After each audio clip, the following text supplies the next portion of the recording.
final do século XIX, em uma pequena cidade da Virgínia Ocidental, nos Estados Unidos, uma história real e impressionante atravessou mais de um século.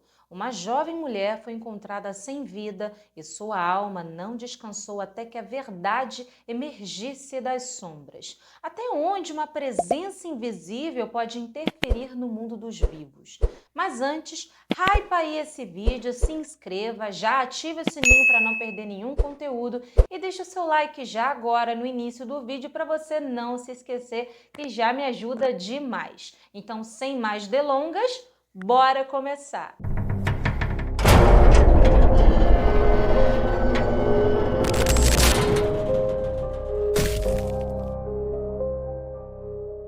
Este material reúne relatos baseados em diferentes fontes da internet, jornais e registros históricos. Aborda temas como tragédias, violência e experiências sobrenaturais que podem ser sensíveis para algumas pessoas. Não é recomendado para menores ou quem esteja emocionalmente vulnerável. Nosso objetivo não é o sensacionalismo, mas sim preservar a memória dos fatos, incentivar a reflexão e alertar sobre os perigos reais enfrentados pela sociedade. Na manhã de 23 de janeiro de 1897, Edward Stribling Trout Shue, conhecido na cidade como Trout, apareceu na casa de uma mulher no condado de Greenbrier, Virgínia Ocidental, pedindo um favor. Será que o filho dela, de 11 anos, poderia ir até a fazenda de Shue pegar alguns ovos e perguntar à esposa dele, Zona, se ela precisava de algo da cidade? O jovem vizinho do Shue era um afro-americano chamado Anderson Andy Jones. O menino fez o que foi pedido, mas ao bater na porta da casa do Shue, ninguém respondeu. Ele abriu a porta destrancada e encontrou Zona caída no pé da escada. Correu até sua casa e contou à mãe, Martha, o que havia acontecido. Quando a notícia chegou a Trout, ele supostamente correu para casa e encontrou a esposa morta. Testemunhas disseram que ele estava inconsolável e pediu que todos saíssem da casa e chamassem urgentemente o Dr. Knapp, o médico local. Quando o médico local, que também era o legista, chegou 1 ou 2 horas depois, Trout já havia movido o corpo da esposa para a cama e trocado suas roupas por um vestido de gola alta e um grande véu dobrado várias vezes e amarrado em um laço sob o queixo. Ele segurava a cabeça dela, chorando, e demonstrava aflição sempre que o legista tentava examinar o corpo. O médico tentou ressuscitar Zona, mas estava claro que ela já havia partido. Em seu exame inicial, o Dr. Knapp teria declarado que a causa da morte foi doença cardíaca ou desmaio eterno, uma maneira de dizer que a morte havia ocorrido de forma natural. No entanto, no livro de óbitos oficial do condado de Greenbrier, a causa registrada foi parto, por uma suposta complicação após o nascimento de uma criança. Mas essa conclusão do doutor não foi exatamente esclarecida. Também foi dito que o Dr. Knapp vinha tratando Zona por semanas, mas não há registros disso, nem sua assinatura ou comentários constam no registro oficial. Na verdade, o nome de Zona nem aparece no documento, sendo identificada apenas como Sra. Shue. Na época, o médico não conseguiu fazer um exame mais profundo com o marido chorando ali compulsivamente e agarrado ao corpo gelado da esposa. Elva Zona Rister Shue foi colocada em um caixão e levada para a casa da mãe para o funeral em Little Seal Mountain. Quando o corpo chegou, sua mãe Mary Jane Robinson Rister estava inconsolável. Durante o velório, Trout Shue impedia ciumentamente que qualquer pessoa se aproximasse do corpo da esposa, inclusive a sogra. O funeral foi rápido, mas Trout permaneceu ao lado do caixão como um cão de guarda. Ninguém conseguiu se aproximar de Zona para dar um último adeus. Algumas pessoas ficaram admiradas com a grande prova de amor de Trout, a forma como ele sofria por ter perdido seu grande amor. Mas a Mary Jane queria que ele abrisse mais espaço para que ela ficasse próxima à filha. A enlutada mãe de Zona, Mary Jane Hister, sentia a imensa dor da perda. Ela não estava preparada para uma despedida tão repentina de sua filha, que parecia ser tão feliz e saudável. Havia se casado há apenas 3 meses e planejava ter filhos. Ela passava os dias em angústia, pois desde o enterro da filha o tempo parecia ter parado. Na primeira noite, Mary Jane foi dormir com um frio além do normal. Não era o tipo de frio que vinha só da janela mal vedada, mas um que parecia brotar do chão, subir pelas paredes e se instalar na espinha. Era de fato uma das noites mais frias e ainda sentia um aperto no peito que jamais conseguiria explicar.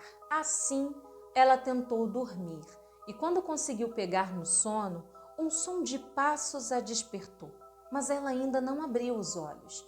Ficou deitada, com os olhos fechados, apenas prestando atenção aos barulhos que se aproximavam da cama, até sentir alguém apertar seu pescoço. Ela então levanta da cama, incrivelmente assustada, olhou ao redor, esperou a visão se acostumar à escuridão, mas não havia ninguém. Seria apenas um pesadelo? Ela notou um cheiro que lembrava sua filha, impregnando o quarto. Mary Jane decidiu se ajoelhar sobre a cama com os olhos marejados e orou por sua filha para que ela descansasse. Na segunda noite, Mary Jane acordou novamente pela madrugada.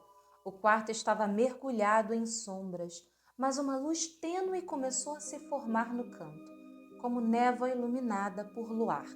E então, ela apareceu, Zona, pálida, com os cabelos soltos e o vestido de gola alta que usara no funeral. Ela continuava linda como sempre fora, mas o pescoço estava caído no ombro, torto, como se o pescoço não sustentasse. Mary Jane não gritou. Não podia. A presença da filha era ao mesmo tempo aterradora e familiar. Ela sentia aquele cheiro, o cheiro de rosas que Zona costumava usar. A aparição não falava com a boca, mas Mary Jane ouvia como se as palavras fossem sussurradas dentro de sua mente. E dizia: Mamãe, ele me enforcou. Ficou bravo porque eu não tinha carne para o jantar. A figura desapareceu tão silenciosamente quanto surgiu. E na terceira noite voltou. E na quarta, cada vez mais nítida, cada vez mais desesperada. Na última visita, Zona caminhou até a cama da mãe, estendeu a mão e a senhora Hister sentiu o toque gelado sobre seus pés. Seus olhos encontraram os de Mary Jane e ela se aproximou, a abraçou, sussurrando em seu ouvido: entre a primeira e a segunda vértebra é onde ele quebrou. E Zona lhe mostrou como foi o momento perturbador de sua morte. As lágrimas desciam pelo rosto de Mary Jane e em seguida foi tomada por uma fúria silenciosa.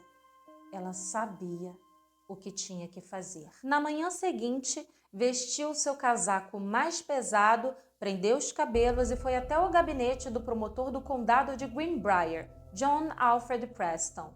Não levou provas, levou uma história, uma verdade que vinha do além. Ela insistiu que algo estava errado e pediu que investigassem mais a fundo.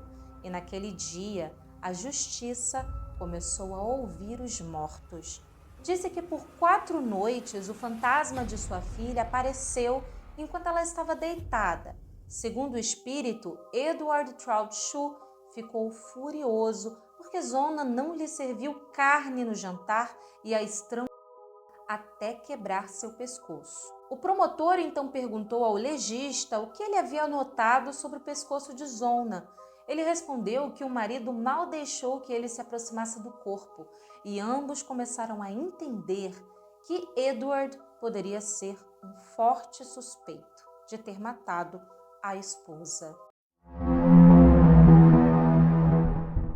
Então, um inquérito foi aberto e foi solicitada a exumação do corpo de Zona, e 2 médicos foram convocados.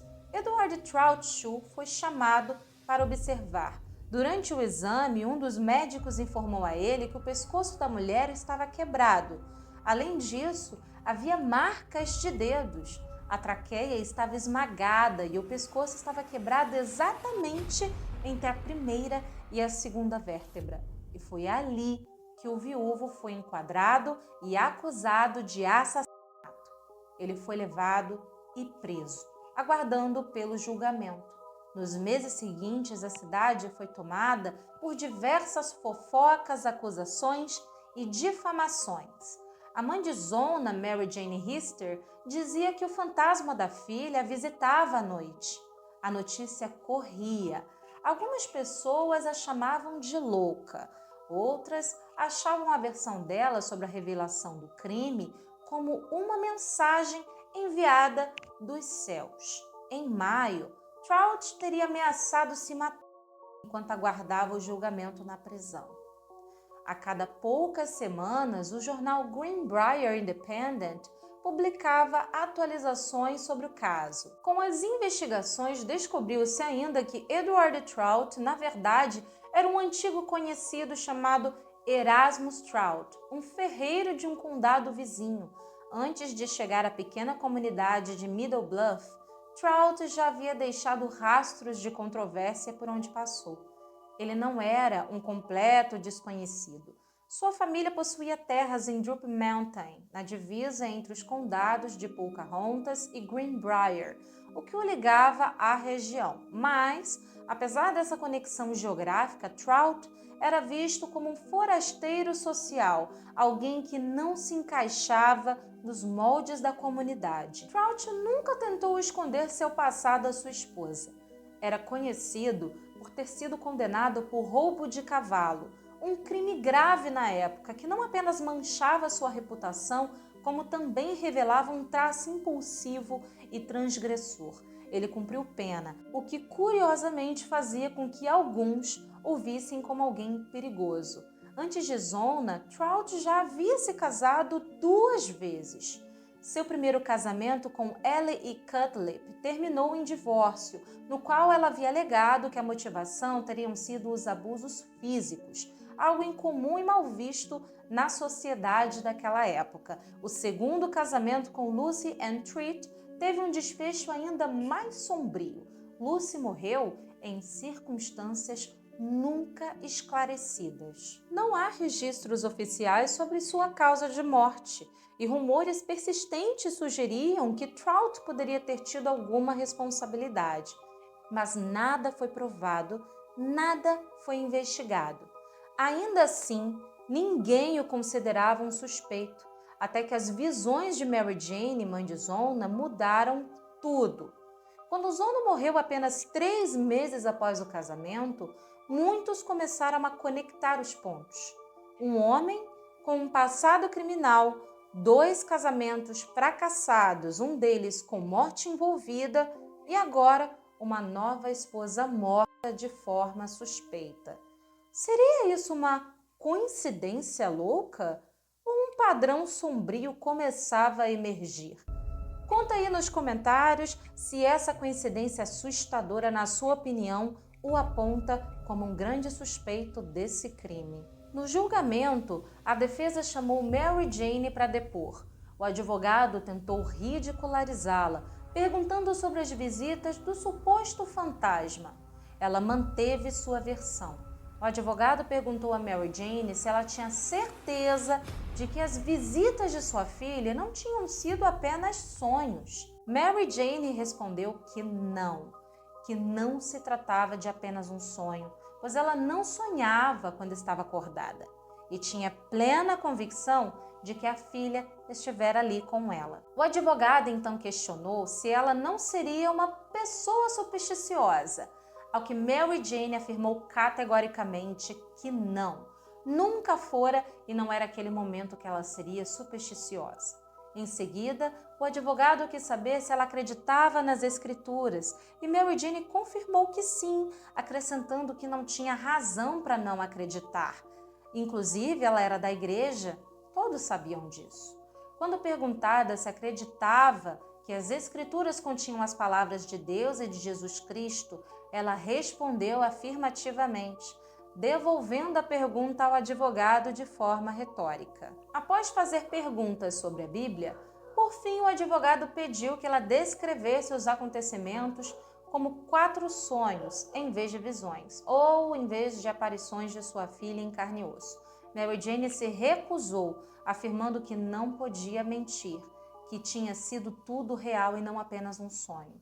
A região tinha forte tradição religiosa e pouca confiança na ciência moderna ou nas explicações médicas formais, o que fazia com que histórias de aparições e comunicação com os mortos fossem levadas a sério ou ao menos despertassem curiosidade e respeito.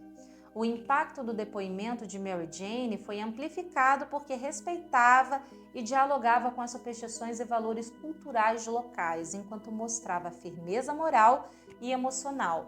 Isso fez com que jurados e presentes sentissem empatia e acreditassem na possibilidade do relato, influenciando diretamente o curso do julgamento de Trout. Quando Mary Jane contou ao tribunal o que o espírito de Zona havia revelado, ela descreveu detalhes muito específicos sobre a morte, incluindo que Trout havia apertado o pescoço da filha até matá-la antes da nova autópsia do corpo. O mais surpreendente é que Mary Jane não tinha como saber sobre esses detalhes médicos ou físicos, e nenhum vizinho ou testemunha havia relatado nada que pudesse indicar violência.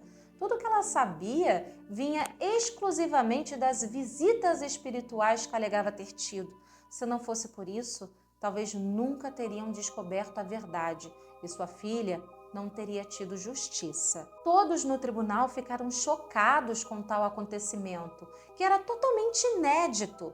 Ela também deu descrições detalhadas da casa de Zona e das terras ao redor da propriedade, sem nunca ter ido lá, sem nunca ter chegado a visitar a filha. Seu testemunho foi poderoso e convincente. E como Mary Jane era uma mulher bem conhecida na cidade, sua declaração foi aceita como verdadeira, tornando-se a evidência mais forte do caso. No momento em que Trout precisou depor, ele divagou, não deu explicações consistentes, entrou em contradição diversas vezes, causando uma impressão ruim no júri. Shu esteve no banco de testemunhas toda a tarde de terça-feira, teve liberdade total e falou longamente, foi muito detalhista ao descrever incidentes irrelevantes, disse que a acusação era motivada por rancor, negou veementemente a acusação, protestou sua inocência invocando Deus como testemunha, admitiu que já havia cumprido pena, declarou que amava profundamente sua esposa e apelou ao júri para que olhasse em seu rosto e decidisse se ele era de fato culpado. Após ouvirem ambos os lados do testemunho, o júri se retirou por 1h10 e retornou com o veredito de culpado por assassinato em primeiro grau. Segundo o jornal Greenbrier Independent, edição de 8 de julho de 1897, o juiz declarou a sentença. Embora as evidências fossem inteiramente circunstanciais, o veredito teve aprovação geral, pois todos que ouviram os depoimentos estavam convencidos da culpa do réu. Trout foi condenada à prisão perpétua na penitenciária estadual da Virgínia Ocidental, em Moundsville. No entanto, alguns moradores locais sentiram que a justiça não havia sido plenamente feita e queriam fazer a justiça com as próprias mãos. Acreditavam que ele deveria ter sido enforcado pelo que fez a Zona e então formaram um grupo de linchamento. O plano era ir até a cadeia do condado onde Trout estava preso, levá-lo para fora e enforcá-lo. O morador local, George Harrah, que vivia perto da área de Middle Bluff onde o grupo se reuniu, descobriu os planos do linchamento e rapidamente foi até a casa do xerife local, o xerife Nickel, também residente de Middle Bluff, para tentar impedir o grupo antes que chegassem à cadeia. Na edição de 15 de julho de 1897 do Greenbrier Independent, o incidente foi relatado da seguinte forma: o Sr. Nickel e o Sr. Hara partiram para Louisburg e precisaram passar pelo acampamento onde os linchadores se reuniriam. Quando chegaram lá, por volta das 9 horas da manhã, vários membros do grupo já estavam presentes. Eles passaram em segurança, mas foram reconhecidos. Poucos minutos depois, 4 dos linchadores os perseguiram e, após uma perseguição emocionante, os alcançaram, sacaram pistolas e exigiram que parassem. O xerife sacou sua arma e estava prestes a atirar quando reconheceu seu agressor. E, não querendo feri-lo ou matá-lo, decidiu tentar a persuasão moral. Ele e Hara se renderam e foram levados à residência do Sr. D.A. Dwyer, onde, após muita conversa, o xerife conseguiu convencer o grupo a se dispersar e voltar para casa. Eles estavam com uma corda nova e resistente, armados com rifles Winchester e revólveres, e eram entre 10 e 20 pessoas, pelo que se pôde ver. A maioria permanecia escondida nas sombras das árvores. A ironia da situação é que, mesmo que o grupo tivesse conseguido invadir a cadeia em Louisburg para linchar Trout, teriam encontrado apenas uma cela vazia. Ao saber que um grupo estava se formando, o delegado John G. Dwyer conseguiu levar Trout para um lugar seguro na floresta, a 1 ou 2 quilômetros da cidade. Após o linchamento frustrado, Trout foi escoltado até a penitenciária estadual da Virgínia Ocidental, em Moundsville, onde morreu na primavera de 1900, 3 anos depois de uma doença misteriosa, supostamente devido a um surto de tuberculose na prisão. Foi só após esses relatos sobrenaturais que o corpo de Zona foi exumado e a investigação tomou outro rumo. O que se sabe sobre Zona é muito pouco diante da escassez de informação da época, né? Ela se casou numa terça-feira, dia 21 de outubro de 1896, mas até a data de sua morte é envolta em contradições. Enquanto o registro oficial aponta o sábado, dia 23 de janeiro de 1897, como dia em que partiu, os jornais locais insistem no domingo, dia 24. Também não ficou claro a alegação sobre sua morte ter sido ocasionada por parto. Dizem que tal fato pode ser explicado porque Zona teve um filho fora do casamento em 29 de novembro de 1895, antes de conhecer Trout. Mas não existem informações que confirmem essa versão. Curiosamente, um dos jurados presentes durante a exumação do corpo de Zona, que foi convocado ao tribunal para depor contra Trout, era um dos membros do grupo de linchamento.